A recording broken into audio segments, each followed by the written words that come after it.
Hi everyone, welcome back to my channel. My name is Michaela, and in today's video, I have a bit of a recent reads wrap up for you. These are all books that I was planning on reading for two separate reading vlogs, and I had started compiling footage, but I just started reading them and neglected to film like any updates along the way. So I'm just like scrapping all of that. Unfortunately, lately I have been having quite a difficult time picking up books that I actually enjoy. So like all the books that I'm going to talk about in this video, I have 2 1-stars, I have a DNF, and the rest of the books are all 3 stars for me. I'm not reading things I enjoy and that I can rave about, and that is really frustrating because all of these books, like I'm picking them up thinking I'm gonna like them. And I've just been disappointed over and over and over again. So if you guys don't mind like a little bit of ranting, you're probably gonna get that in this video because I have a couple of 1-stars that really are some very bad, disappointing books. So let's go ahead and get right into it. The first book that I want to talk about is You Shouldn't Have Come Here by Geneva Rose. So basically she's trying to like get away from her busy life and go on a vacation. So while she's staying at this Airbnb, the guy who owns the Airbnb is like living in the house as well with her. And he is a little bit creepy, he's a little bit weird, and the book flips perspectives between the two of them. And we see them over the course of the novel, like developing this attraction towards one another, but also this constant like mistrust. And you don't quite know who to trust, and you don't quite, like there's a lot of red flags. I thought like that synopsis sounded very good. It reminded me a lot of the scary movie Barbarian, if anyone has seen that, which is kind of similar where the main protagonist goes to stay at an Airbnb and there's like already somebody staying in the Airbnb. That's where the plots divulge from one another. So this is one of the 1-star books that I have in this video. This is one of the worst books I have ever read. I really did not like it. This is also my first book checking out from the author Geneva Rose, and I probably will not read anything else from her because her writing style, her character development, it is not for me. I did listen to this book on audio, and you guys, the audio narrator for the male character. So I do not remember, oh yes I do. Okay, the girl's name was Grace, and the male character, like the man who owns the Airbnb, his name was Calvin. The audio narrator, so it's like a 2-person cast, so they do have like a male audio narrator and a female narrator. The male narrator, I had such an issue with him. Like when he would read from Grace's perspective, it was very cringy. Like hearing him, he was doing like a high-pitched girl voice, and it did not work for me. Also, he just had such a strange voice. He reminded me of like Johnny Travolta's character in Grease. But yeah, right away I was finding the writing was not good. It was very cringy. There's a couple of like very repetitive phrases that they say over and over and over again. So for like one thing that the author said multiple times was this really cringe like dad joke where the main girl Grace would like walk into the kitchen and she'd say, "Hey," and then Calvin, the guy, would say, "Hay is for horses." And that, I don't know, like, was that supposed to be legitimately funny? Or was it supposed to be, like, cute? Like, I don't, you guys, because this book, so it's a thriller, but it read like a smutty romance to me. And the whole book was these 2 characters, Calvin and Grace, like, having this attraction towards one another. So I couldn't tell, like, was that supposed to, when he used to, like, "Hay is for horses," was that supposed to be funny? Or was that supposed to be, like, a cute moment where we find him endearing and we find their relationship charming? Like, I really didn't understand where she was going with that. So this comes up for me twice. The first time that this thought came up for me was, I said, of course Colleen Hoover wrote the blurb on the front. If that doesn't tell you everything you need to know. The blurb on the front from Colleen Hoover says, "Geneva Rose is the queen of twists." And I did find that odd going into this book that the blurb that they highlight on the front cover is from like a romance author when this is supposed to be a thriller book. So why wouldn't you grab a quote from another similar thriller author to highlight this book and like convince me to read it? Because if I read from Colleen Hoover, like I don't I don't read from Colleen Hoover. But if I did, if I was a romance reader, I would not be interested in this book. You shouldn't have come here. I would want to read a romance, you know? Like, so I just thought, like, even having her blurb the cover was odd. I mean, I know she wrote Verity and what was the other one, Layla, that are more like a bit twisty. But still, so what I'm basically trying to say is the fact that Colleen Hoover wrote the blurb on the front tells you everything you need to know about the vibe of this book. If you guys like a lot of smutty action in your books, you may very well enjoy this. But for me personally, like, I don't like a lot of that in my books. This is not a thriller. This is a dark romance. And it is 1000% the, like, textbook definition of insta-love. Like, these two characters, Grace and Calvin, they are instantly head over heels, like, infatuated with each other. Especially Calvin, like I said, he gets, like, obsessively interested in Grace, but also Grace. Like, she is really interested in Calvin so quickly. And it's just insta-love. Like, it's hard to read. So because I listened to this on audio, like, I don't have page numbers for you guys, like, for these quotes.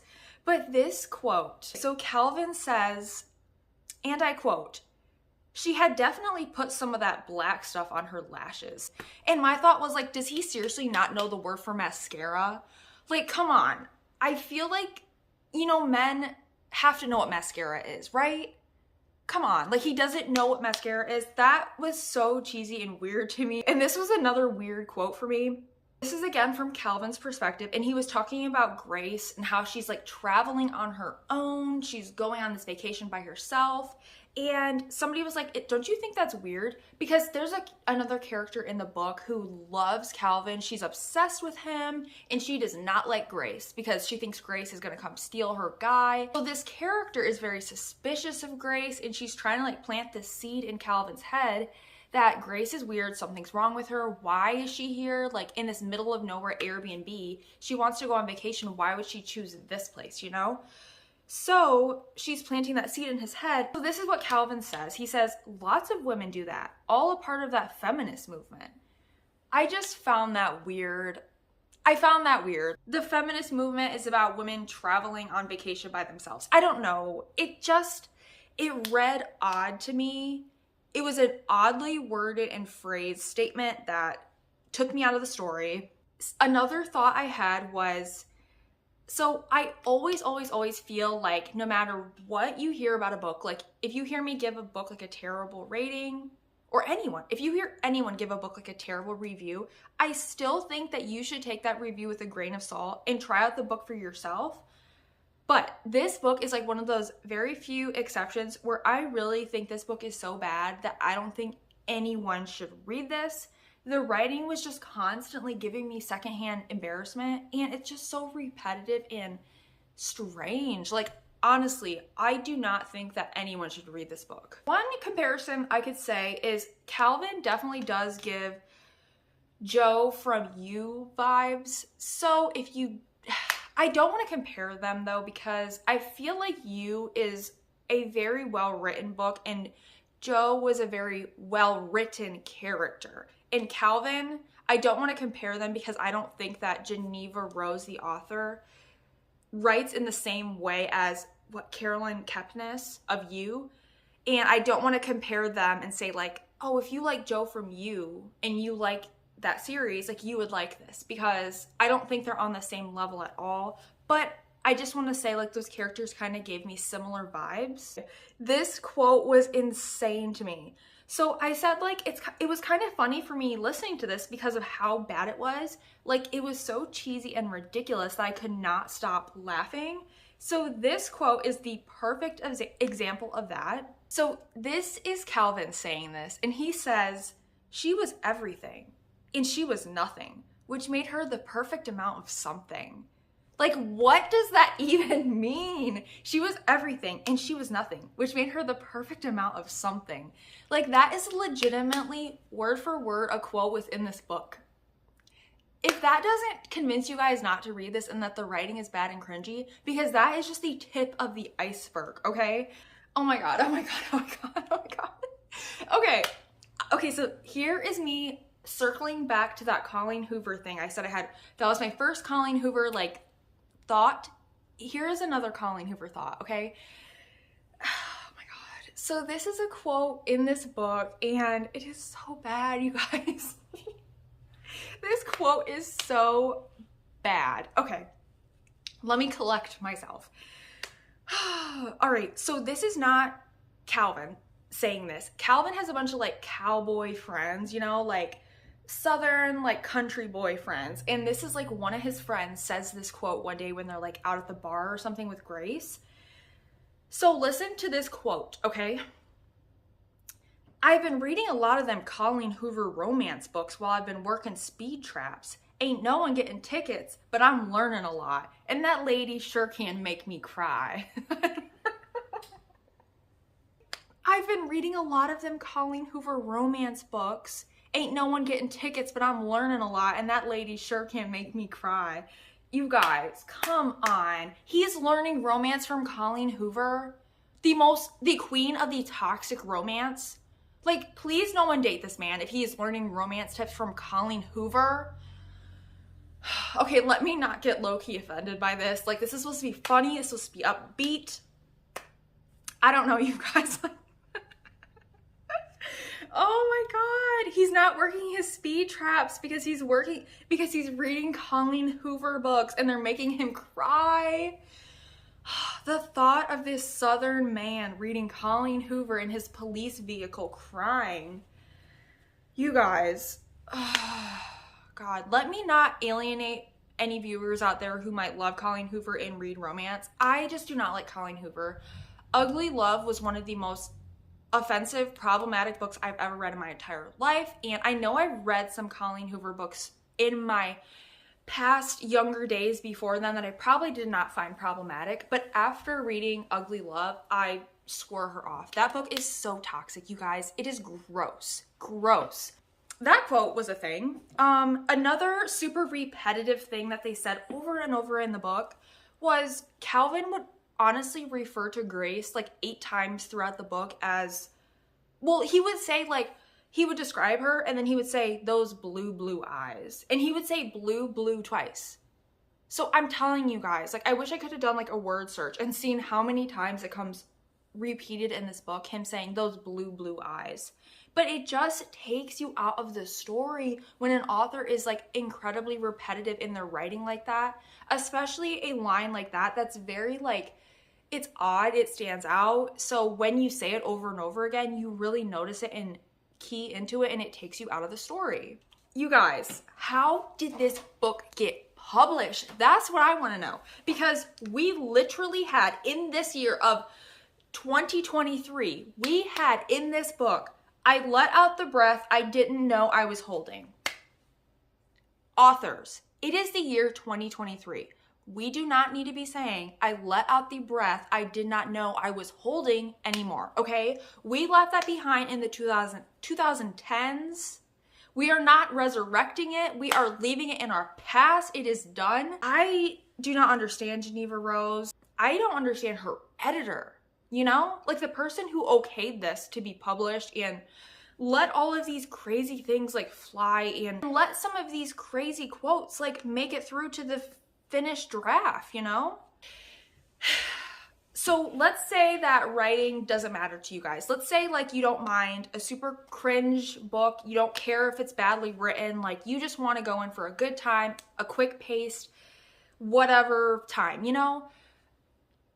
Okay, yes, I get that point, but I'm going to tell you guys, you still do not need to read this book because the ending, the wrap up and twist of the ending makes this entire book make absolutely no sense. Like when you find out what the twist is and what's really going on with these two characters, it makes no sense what we just read about for 300 pages. Because we're in their head, there would be no reason for them to be hiding certain motivations from you, you know, as the reader, like, because you're in their head, you're following their perspective. But that's what this ending was. I don't know. It made no sense. It was badly written. It was honestly funny to read at times. Like, that Colleen Hoover quote had me laughing so hard. I think I've probably been talking about this book for like 20 minutes, so we should move on. I'm just saying, you guys, I mean, if you want to read a bad book to laugh about it, this would be a good pick for that. Let's move on to the next book I want to do a little recent reads on, and that is The Only Survivors by Megan Miranda. This one's basically following a group of friends who had this traumatic event happen in their past. They are reuniting, and weird stuff is starting to come up again, secrets. For this one, The Only Survivors, I do want to say that Donica Reads did a review of this book where she goes into spoilers, and she has like an amazing like review wrap up of this book. So if you guys do want like more in-depth or spoilery thoughts, I highly recommend checking out her video. I will leave her channel link down below. This is the 4th Megan Miranda book I've read, and I'm having a very difficult time, I'm noticing, in Megan Miranda's books feeling connected to her characters or to her books. I feel like this was one of her more interesting ones out of the 4 that I've read, and I felt like the writing in this one was pretty decent, so I don't have like absolutely terrible things to say, but it's this thing that I keep finding in Megan Miranda's books where they're very slow, they are sometimes boring, and like I said, I have a very hard time connecting to them. I feel like in Megan Miranda's books, I am always waiting for her to get to the point, and it just feels so meandering. Like she's always beating around the bush, and I can never get invested in the story and the mystery. In The Only Survivors, I did like the twist at the end, and that caused me to bump it up a star. I originally had it at 2 stars, but like reconsidering it, I did think the twist was pretty cool and different. So yeah, I settled on a 3 star for this one. Overall, I found it was underwhelming, but it was one of the better Megan Miranda books I've read. I wouldn't strongly recommend it, but if you're in the mood for like an easy to read thriller. Also, there is an aspect of like a survival story built into this book, which I did really enjoy. I do love survival stories and like people having to, you know, get out of like man versus nature stories, and yeah, so I really liked that portion of this book, and maybe if this book had focused on that more, it would have been a higher rating for me. I think I'm tired of this like people coming back together and having to dig up like the secrets of their past sort of thing. Like, why couldn't she have just made this book about the characters? Like, why couldn't she just have focused on them living out that past traumatic event? Like, that would have been a really interesting book. Not like that event that was the most interesting part about this book, super tiny bits of it interspliced throughout the rest, you know? Like, she should have focused on just the survival aspect and just cut that like we're going back and our secrets are coming out and we're reuniting. Like, we've seen it done time and time again. We don't need to see it done anymore. All right, the next book on my list is Dirty Laundry by Deesha Bose, and this was another 1-star read for me. It's no surprise that I am falling into a reading slump because I have been reading so many 1-star books this year. This is not like normal for me. So in Dirty Laundry, we are following a group of suburban housewives, and this book actually takes place in Ireland, which was a very cool, different setting. Like, this sort of storyline, I feel like always takes place in America. So I did think that that new, different setting was, like, it added a little bit to the story, but it's still like, you know, that same domestic thriller that you've read 1,000 times where we're following this group of suburban housewives, and there's one of them who's the top dog, and she has this very popular social media account that like all the moms in the neighborhood look out for and watch out for her posts, and I don't know, she kind of like controls all the moms. We see in the very beginning that one character has just died, and we basically rewind and try to figure out like who did it and why did this character die. This is another one. I found this book very repetitive, very annoying. The characters were very annoying. The plot was very petty and juvenile. And you know, there's a time and place for that. Like, I don't always hate those sort of books, but this one was over the top petty and juvenile, and I could not stand it. Okay, here's the thing too. All of the characters in this book were unlikable. Like, all of them. And that's another thing. Like, there's a time and a place for having unlikable characters, and just because all the characters are unlikable does not mean I'm gonna dislike the book. Like, an example I have for that is I just read Samantha Downing's He Started It, and all of the characters in that book are unlikable. But I still rated that book 5 out of 5 and loved reading about the characters because they were very interesting, very different, very complex. In this book, they are not complex at all. They are just unlikable. I want to know how much of this was the author's like toxic feelings and how much of it was just her writing toxic characters, because there was a quote I wrote very early on that was so ridiculous, you guys. So here's the quote. It says, this quote is said by that one character who I said is like the ringleader of all of the suburban house moms. She's like the one that, you know, everybody looks for her posts and they all do what she says pretty much. So she says this quote, she says, if he were a real man, he wouldn't be afraid to rip her clothes off and take what he wanted. That is such a toxic mindset to have. If he were a real man, he wouldn't be afraid to just take what he wanted from her. Like, who cares about consent, you know? Like, how is that being a real man? So I really wonder, like, I really hope that's just the author writing very toxic characters. But even if that is the author just writing toxic characters, there's not like any pushback when she says that, you know? There's no sort of dialogue around why that's toxic, and there's no like resolution where we circle back to it and, you know, add nuance to why that's not okay to think or say. So I think it's really irresponsible to just throw a line like that in your book and not really address it and just like hope that readers are mature enough to know the difference between something being okay and something being not okay, you know? Like I said, how the characters are very, very annoying. Nobody is likable. Nobody is redeemable. The main ringleader, Kira, she was the worst of all of them. She, very early on in the book, she's like putting an eating disorder on her young daughter, which was very annoying to read about. She also constantly treats her husband extremely terribly. She is very abusive verbally to him, emotionally, and it was very sad to read about. Like, he just seemed so even-tempered, and she treated him like dirt, and there was no real reason why. It didn't make sense to me, and it just made her look ridiculous because she treated him like she had so much animosity towards him, and I feel like it was never explained like why she hated her husband so much, because he seemed like such a good guy.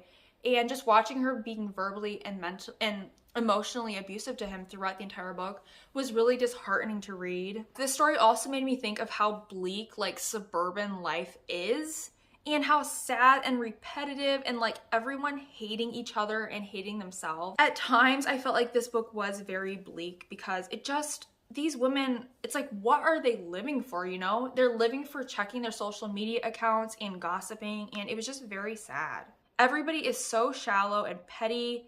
Everybody is ridiculous, and everything about this book just felt pointless to me. I also feel like nothing really happens the entire book until the very, very end. This book was very boring. It was very slow.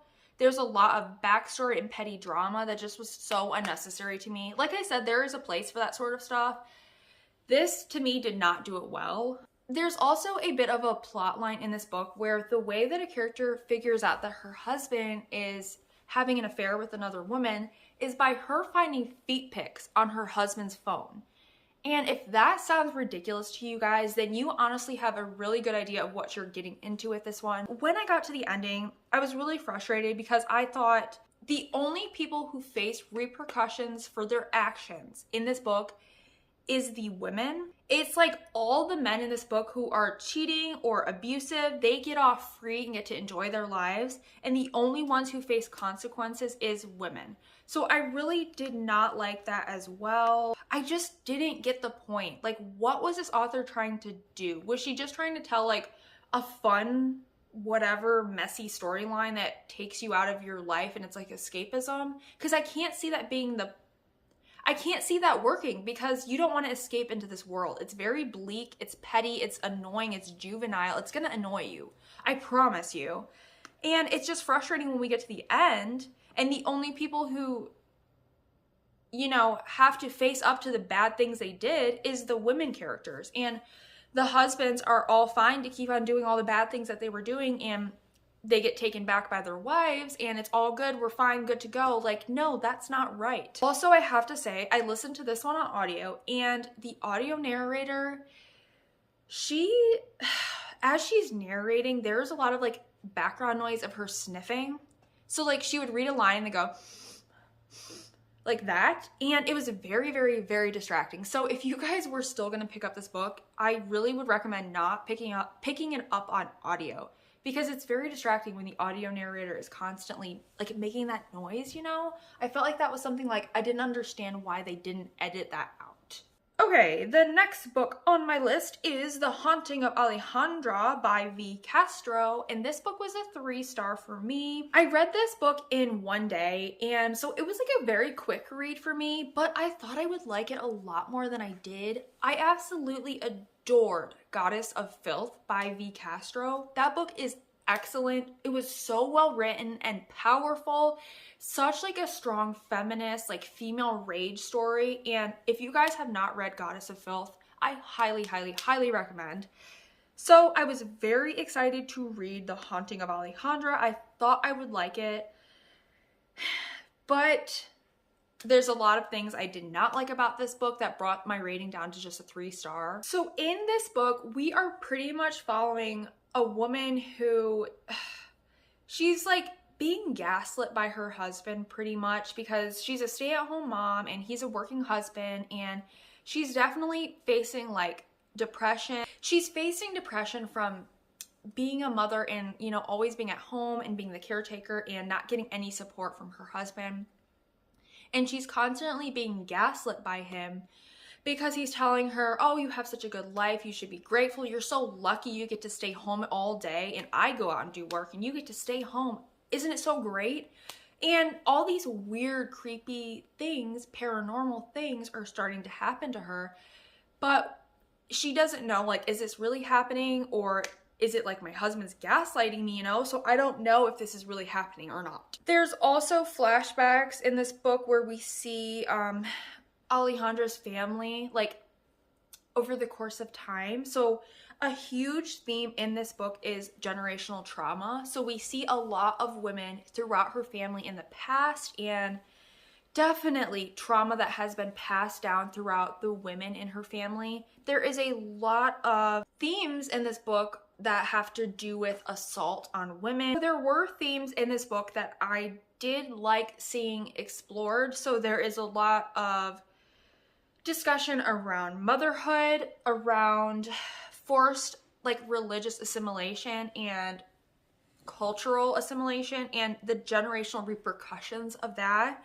We see a lot of talk around the unbalance of domestic responsibilities, depression in women and women not being able to express it, and women needing to like seem like they're grateful at all times 24/7, and always being happy for their life and happy for their children, and not being able to ever express any like not being satisfied at all times, you know? I do feel like this book, at the heart of it, was definitely V. Castro was trying to like illustrate the strength of women, and I did appreciate that. And I love like the feminist themes that she always brings into her books. Like, I will definitely continue to read from this author and try to read more from her backlist, because I know she does have other novellas out there. This is not a novella, but I think this might be like her first full length, maybe like traditionally published novel, because I believe before this she was always indie published, but don't quote me on that. So while there was a lot of things I did really enjoy about this book and like the feminist themes of it,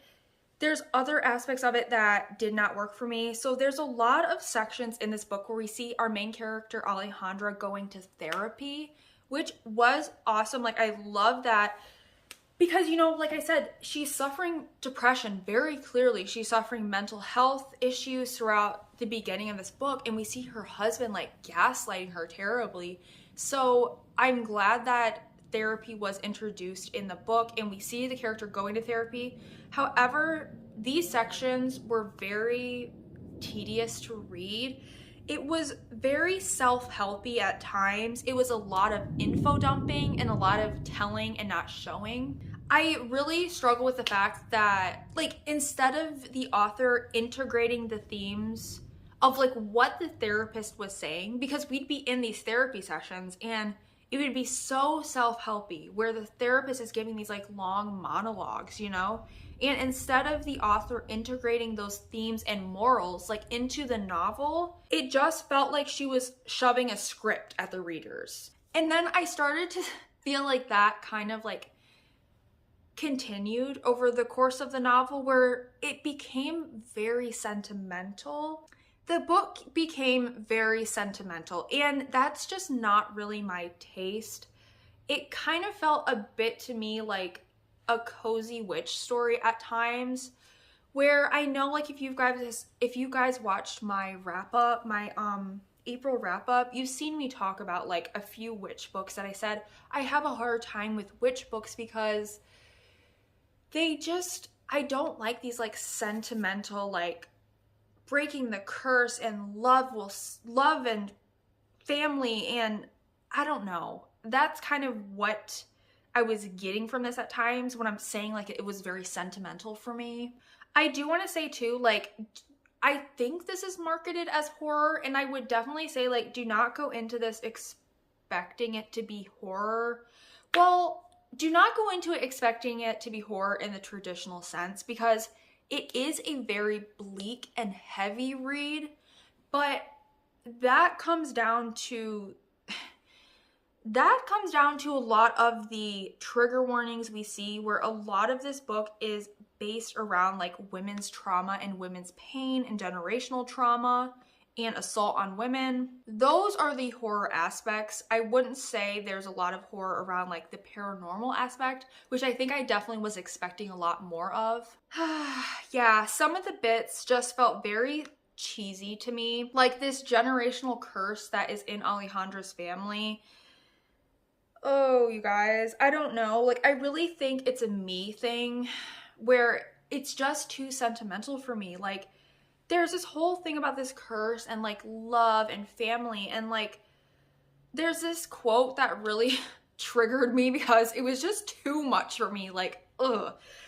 The quote says, she said something about like arm yourself with love and knowledge, and to try to like defeat this entity, she said like arm yourself with love and knowledge and ancestral fortitude. And I don't know, you guys, that was just really cringy and cheesy to me, and I did not like that. There was another line that was really cheesy to me. This was towards the very end.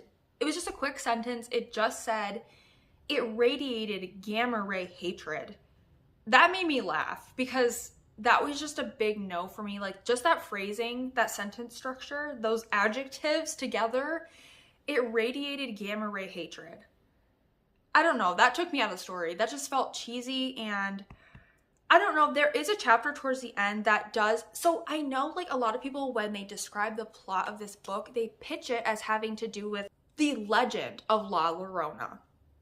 And there's a chapter towards the end which like gives a new take on that legend, which I loved. I loved that chapter. That was so cool and good, and I love how she included that. So yeah, there's definitely aspects of this book I did really enjoy, but some of the writing for me just, it took me out of the story because I found it cheesy. I found it very sentimental, and I was not looking for that in this book. I also thought it was a very bleak and heavy read. I was not expecting so much like women's abuse and women's trauma discussed in this book, so that was difficult for me to read. I can't say I wouldn't recommend it though. Like, I do think it was an okay book overall, but it was just a 3-star for me. The last book that I want to talk about in this video is my one DNF, and that was for House of Cotton by Monica Brashears. In House of Cotton, we are following our main character who has just gotten a job opportunity to go work at a funeral home for a funeral director who wants her to basically model as people who have recently passed away and get on like Zoom calls with their families and interact with them and pretend to be their dead loved ones, which is a very bizarre idea. Like, I don't think I can actually see that happening in real life. This is like a soft DNF for me. Basically, I was reading this book throughout the past few weeks, and not super enjoying it and kept putting it down, not wanting to pick it back up, and my hold ran out on it, and there's like a ton of holds after me. So I had to return it to my library, and yeah. So it's like a soft DNF. I might pick this back up, but at the same time, I was not super enjoying this book. I did think that House of Cotton was very well written, and that was what was motivating me to continue reading. There's a lot of magical realism in this book because we see our main character who is very much dissociating from reality often in this book. She faces a lot of sexual assault in this book as well, which was very triggering for me to read. And anytime something like that is happening on page, she is dissociating.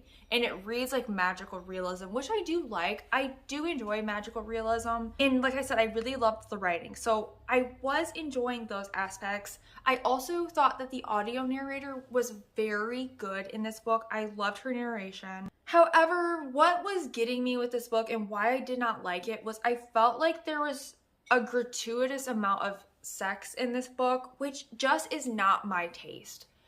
Like, that might be for somebody, but for me, it was reading like smut. And you guys, like, that is not my thing at all. So this book was really like, I wasn't vibing with it, and I don't know, like, I wanted to DNF it, but like I said, I was really enjoying the writing, so I kept pushing through. I do feel like if I had continued to read this, I don't think it would have been more than a 3-star for that reason alone. I got to about 50% through this book. And I don't know, you guys, it was gratuitous and it just was gross to me. I was not enjoying it. Like I said, it's just not my taste. Like, it might be for somebody, like somebody will enjoy this book and that won't bother them, but it bothered me. I also thought the concept was so weird and wrong. It felt very wrong to me. Like, dressing up as somebody's dead loved ones, and oh God, you guys, there was this very disturbing scene. Another instance of like the gratuitous amount of sex in this book where she is dressed up as this person's like, I don't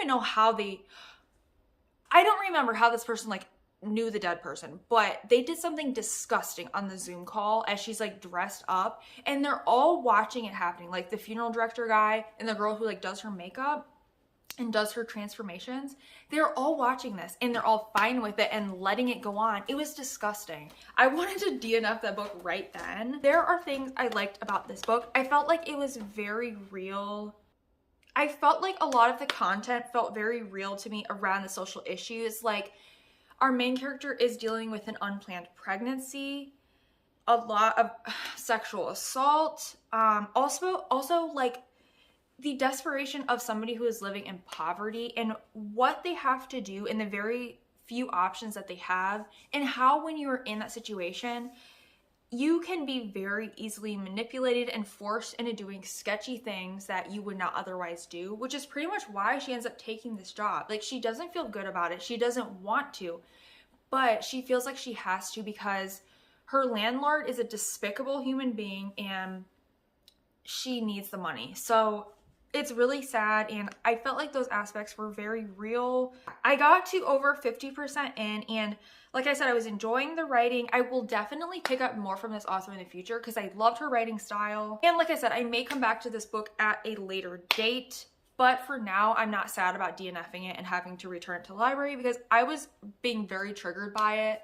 I was not enjoying it. It was putting me in a very bad mental headspace, and if you guys have been watching any of my videos recently, you have seen I've been reading a lot of books that I have not been enjoying, and it's putting me into a very bad reading slump.